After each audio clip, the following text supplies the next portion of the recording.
If you're not willing to go in there and face yourself, you're not gonna find anything. You're gonna live right here on surface, man, right here on surface.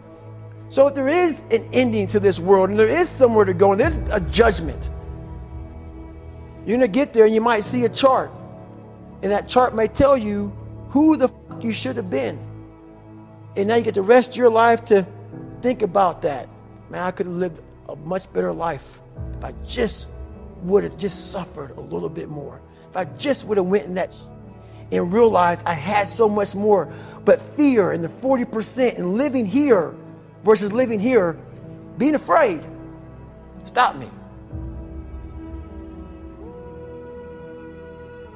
Your biggest enemy, the most important conversation you will ever have in your life is the one you have with yourself. You wake up with it, you walk around with it, you go to bed with it. Eventually, you're going to act on it, whether you're good or bad. You have to. That's why the whole thing about this book I have, it's about you. It is about you. It's strictly about you finding who you are. So many people die, live 100 years, never fucking know who they are.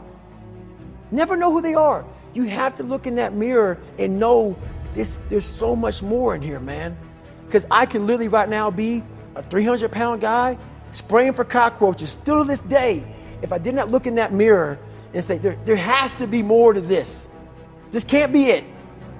And then willing to go into it, dive deep into it, and give all I have to find it. So that's what all that's about. Let's say there's 10 people in this room, and we're all mediocre. But I'm the best of the mediocre people. I now think I'm great. I'm great. We surround ourselves around people that make us feel great. They tell us what we want to hear.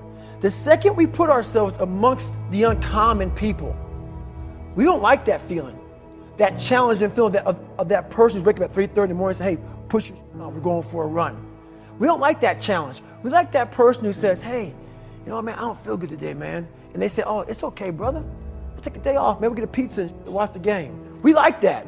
We love that feeling. Why? Because you understand, man, we're good, bro. We don't want that motherfuckers like this. Hey, man, no, bro. Get your fucking shit on, man. Stop being a punk. We don't want that in our lives. We don't want that person who's constantly challenging our weaknesses. We want that person who's constantly, making us feel nice and good and secure in ours. That's the mediocrity of life. We want to be the best amongst the average people. People wonder, how do you stay hungry all the time? Because after I accomplish something, I don't sit back like a lot of guys who graduate buds, graduate this, graduate that. They get comfortable. They wonder why I'm getting weak, man. I don't know, I lost my edge. What's going on? Because once you hit the top of the fucking mountain, guess what happened? I'm good. I'm good. So you wonder why you're falling down now. Because once you reach the top of the mountain, you got to build another one. That's mediocrity. There's a lot of people in mediocrity who have a nice resume, but they're one-timers, man. They hit a one-time deal. They busted it open, got a lot of money, but they're good.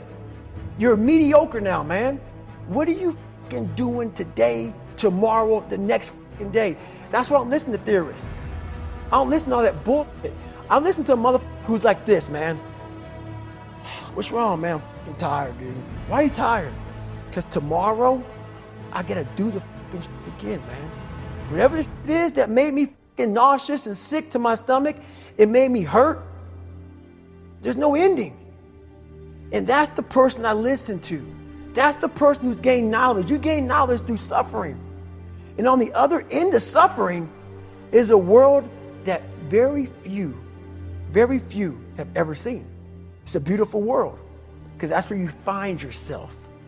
You don't find yourself in over here. You find yourself on the other end. Like the 100-mile race I was on, I ran it for 24 hours. I found myself on the other end of that race. That 19 hours, I found, wow, there's a whole nother world out here that I've never even saw. But the world's in your mind. And that's what all that mediocrity is about. The mind has the tactical advantage over you at all times. At all times of your life, the mind has a tactical advantage over you. Why is that? It knows what you're afraid of. It knows your insecurities. It knows your deep, dark lies. And it starts to push you away from that. It pushes you in a direction that is comfortable.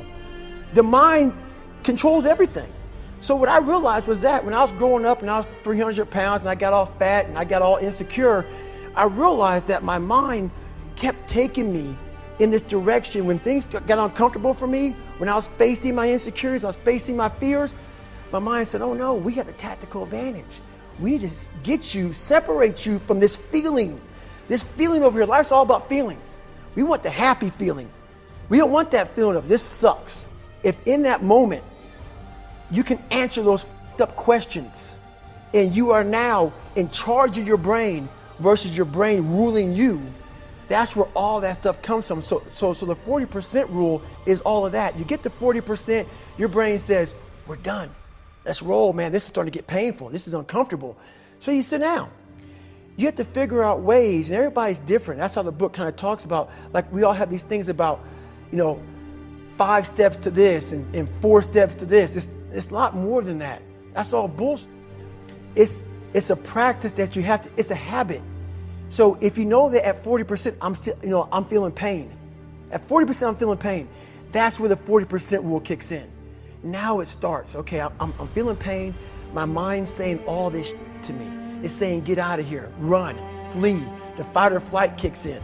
Okay, we're done. We're not good enough. It starts telling you all these things. You start to believe it because the mind controls all. This is the time where you have to gain control back of your mind. It's okay. Let me see if I can go 45%. And once you start giving yourself more and more hope and start realizing, okay, the mind starts to be, okay, what are you doing? We're supposed to be going right and you're going left. You start then controlling your mind.